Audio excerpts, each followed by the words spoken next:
পিকু মৌমাছির বিশাল যাত্রা। বন্য ফুলে ভরা পিকু তৃণভূমিতে পিকু নামে একটি ক্ষুদ্র মৌমাছি বাস করত। তার বয়স মাত্র 1 সপ্তাহ পূর্ণ হয়েছে, যার অর্থ সে মৌচাকের বাইরে তার প্রথম উড়ানের জন্য প্রস্তুত। সাবধান, রানী মৌমাছি সতর্ক করে বলল, পৃথিবীটি বিশাল এবং সুন্দর, কিন্তু এর বিপদও রয়েছে। পিকু মৌচাক থেকে বেরিয়ে এলো, তার ডানা রোদে জ্বলছিল।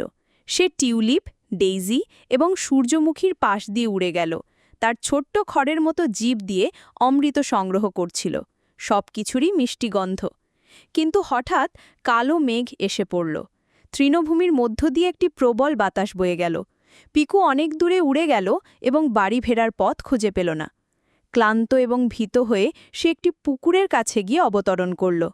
তারপর লুমো নামে একটি জ্ঞানী প্রজাপতির সাথে তার দেখা হলো। সূর্য ব্যবহার করে